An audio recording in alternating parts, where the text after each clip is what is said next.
आज आम मैंने एक परिचित अंश मैंने पाठ करवा सब बेले आम मैंने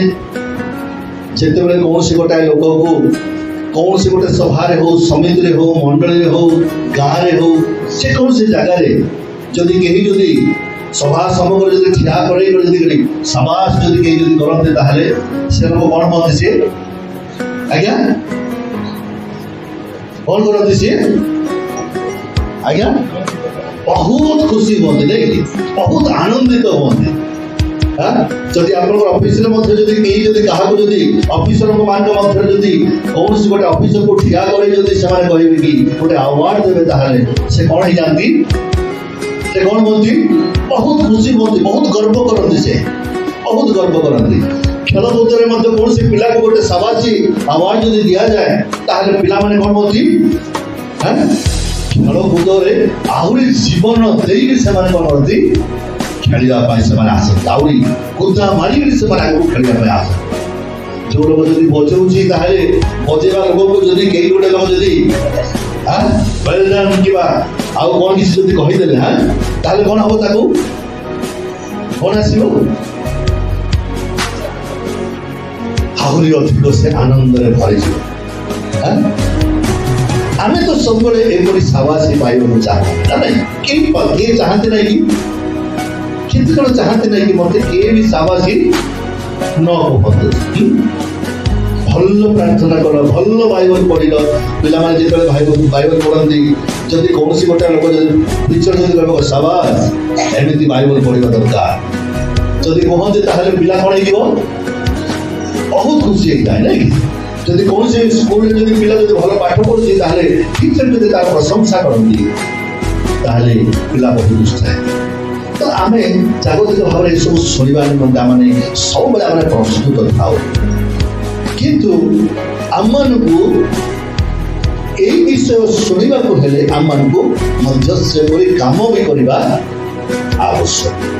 काम करने बिना कौन सी व्यक्ति आम साबासी कहती ना तेणु बाइबल रे ये जो साबासी लकी पर्सन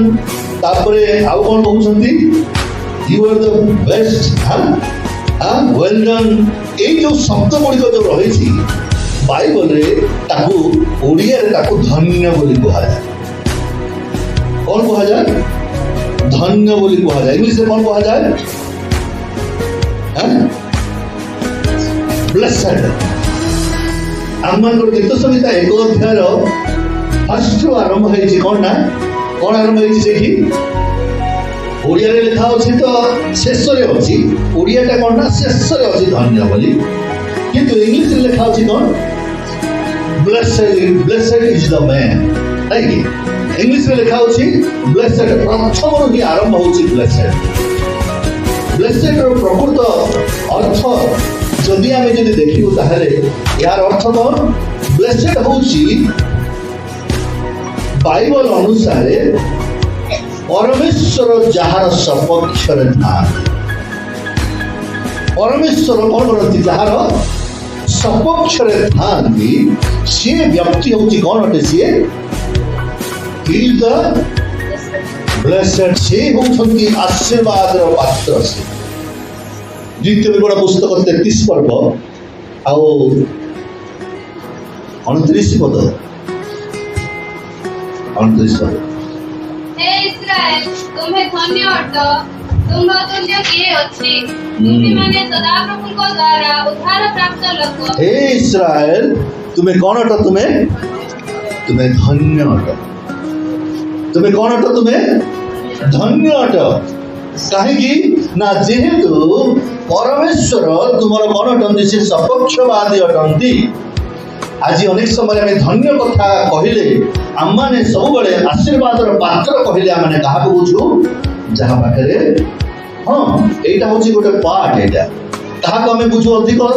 अधिकांश आम क्या बुझू ब्लेसेड पीपुल बोली कहले आम क्या बुझू जागतिक आशीर्वाद को ही आमने अधिकांश समय आमने बुझू जार भल खाइबार अच्छी जार भल घर अच्छी जार गाड़ी घोड़ा अच्छी जार टंकार भाव ना जार कौन विषय भाव ना এই ଲୋକମାନଙ୍କୁ ହିଁ ଅନେକ ସମୟରେ ଆମେ କଣ କରୁ ଆମେ ହି ଇଜ ଦ ବ୍ଲେସେଡ୍ ୱାନ୍ ବୋଲି କହୁଛୁ ଦେଖି ସେ ହଉଛି ଗୋଟେ ଆଶୀର୍ବାଦର ପାତ୍ର ବୋଲି ଆଉ ଏହା ଆମମାନଙ୍କୁ ଅନେକ ଆଶୀର୍ବାଦରୁ ବଞ୍ଚିତ କରୁଛି ଆମ ଯେହେତୁ ଆମେ ଜାଣିନାହୁଁ ଆଜି ଆମେ ଗୀତ ସଂହିତାରେ ପଢୁଥିଲୁ କି 6 ପଦରେ ଆମେ ପଢୁଥିଲୁ କଣ କି ତୁମେମାନେ ସବୁ କଣ ତୁମେମାନେ ସବୁ ଈଶ୍ୱର ମାନେ କଣ ମୁଁ ଅନେକ ଥର ବି କହିଛି ଆମମାନେ କିଏ ଆମମାନେ କାରଣ ଈଶ୍ୱରଙ୍କର ସନ୍ତାନ ମାନେ ଯୋଉମାନେ ସେମାନେ କିଏ ଅଟନ୍ତି ସିଏ ବି ଜଣେ ଈଶ୍ୱର ୟାକୁ ଭିନ୍ନ ରୂପରେ ତାକୁ ଅର୍ଥ କରାଗଲା ପରେ ଭୁଲ ବାଟକୁ ମାନେ ଆମେ ତ ଈଶ୍ୱର ଆମେ ଯାହା କଲେ ଚଳିବ ଆଉ ନାଇଁ ଆମେ ତ ସମସ୍ତେ ଈଶ୍ୱର ଆମେ ଭଗବାନ ବିଭିନ୍ନ ଧର୍ମରେ ଏଇ ଚିନ୍ତାଧାରାଟି ଅନେକଙ୍କର ରହିଥିବା ହେତୁରୁ ସେମାନେ ଈଶ୍ୱରଙ୍କର ଗୌରବକୁ ସେମାନେ ନିଜେ ନିଅନ୍ତି ଈଶ୍ୱରଙ୍କୁ ଗୌରବ ଦେବା ପରିବର୍ତ୍ତେ ସେମାନେ ସେ ପ୍ରଶଂସା ଗୌରବ ସେମାନେ ନିଅନ୍ତି ତେବେ ସେ ଯାହା ବି ହଉ କିନ୍ତୁ ଗୋଟେ କଥା ହଉଛି କି ବ୍ଲେସେଡ୍ କହିଲେ ଆଶୀର୍ବାଦର ପାତ୍ର ଅର୍ଥାତ୍ ଧନ୍ୟ ବ୍ୟକ୍ତି ସେଇ ଲୋକ ଯେଉଁ ବ୍ୟକ୍ତିଙ୍କର ସପକ୍ଷରେ କିଏ ଅଛନ୍ତି ପରମେଶ୍ୱର ଅଛନ୍ତି ଯେଉଁ ବ୍ୟକ୍ତିଙ୍କର ପଛରେ ପରମେଶ୍ୱରଙ୍କର ହାତ ରହିଛି ସେ ବ୍ୟକ୍ତି ଇସ୍ରାଏଲ ପୃଥିବୀ ଇତିହାସ ମଧ୍ୟରେ ସାରା ପୃଥିବୀ ମଧ୍ୟରେ ଇସ୍ରାଏଲ ହେଉଛନ୍ତି କଣ ଅଟନ୍ତି ଏମାନେ ସ୍ୱତନ୍ତ୍ର ଅଟନ୍ତି କାରଣ ଏମାନଙ୍କର ସପକ୍ଷରେ କିଏ ଅଛନ୍ତି ପରମେଶ୍ୱର ଅଛନ୍ତି ପରମେଶ୍ୱର ଏମାନଙ୍କୁ ସ୍ୱତନ୍ତ୍ର ଭାବରେ ଏମାନଙ୍କୁ ବାଛିଛନ୍ତି ଏମାନେ ସେମାନେ କେବଳ ନୁହେଁ ତା ପରବର୍ତ୍ତୀ ସମୟରେ ଆପଣଙ୍କୁ ଏବଂ ମୋତେ ମଧ୍ୟ ଆମେମାନେ ମଧ୍ୟ ଇସ୍ରାଏଲ ବଂଶରେ ଆମେ ପରିଗଣିତ ହେଇଛୁ ଆମେମାନେ ମଧ୍ୟ ତେବେ ପ୍ରଥମ ବିଷୟଟି ହେଉଛି ଧନ୍ୟ ହେଉଛି ସେହି ବ୍ୟକ୍ତି ପରମେଶ୍ୱର ଯାହାର ସପକ୍ଷରେ ଠିଆ ହୁଅନ୍ତି ଯାହାର ସପକ୍ଷବାଦୀ ଅଟନ୍ତି ଆଉ କଣ ଧନ୍ୟର ଶବ୍ଦ କଣ ନା ପ୍ରେଜ୍ ୱର୍ଦି ପ୍ରେଜ୍ ଆଣ୍ଡ ୱର୍ଦି କଣ ଓଡ଼ିଆରେ କଣ କୁହାଯାଉଛି ତାକୁ ପ୍ରଶଂସା ଯୋଗ୍ୟ ଜଣେ ବ୍ୟକ୍ତି ଆମମାନଙ୍କର ଅନେକ ସମୟରେ ସ୍କୁଲରେ ପିଲାମାନଙ୍କୁ ଆୱାର୍ଡ ଦିଆଯାଏ ବିଭିନ୍ନ ପ୍ରକାର ଆୱାର୍ଡ ଦିଆଯାଏ ଆୱାର୍ଡ ଦିଆଗଲେ କଣ ନା ସିଏ ପ୍ରଶଂସା ପାଇବାର ଯୋଗ୍ୟ ଅଛି ଅଫିସରେ ମଧ୍ୟ ଯେତେବେଳେ ତାଙ୍କୁ କୌଣସି ପ୍ରକାର କିଛି ଯଦି କରାଯାଏ ତାହେଲେ ସେ କଣ ସେ ପ୍ରଶଂସା ପାଇବାର ସେ ଯୋଗ୍ୟ ତାକୁ କଣ କୁହାଯାଏ ବ୍ଲେସେଡ୍ ଓଡ଼ିଆରେ ଆମେ ତାକୁ ଅଧିକ କିଛି ଆମେ କହିପାରିନଥାଉ ଧନ୍ୟ ବୋଲି କହିଥାଉ ମାନେ ୟୁ ଆର୍ ଦ ମାନେ କଣ ନା ଲକି ପର୍ସନ କହିପାରୁ କିମ୍ବା ଫର୍ଚୁନେଟ୍ ମ୍ୟାନ୍ ଭାଗ୍ୟଶାଳୀ ଲୋକ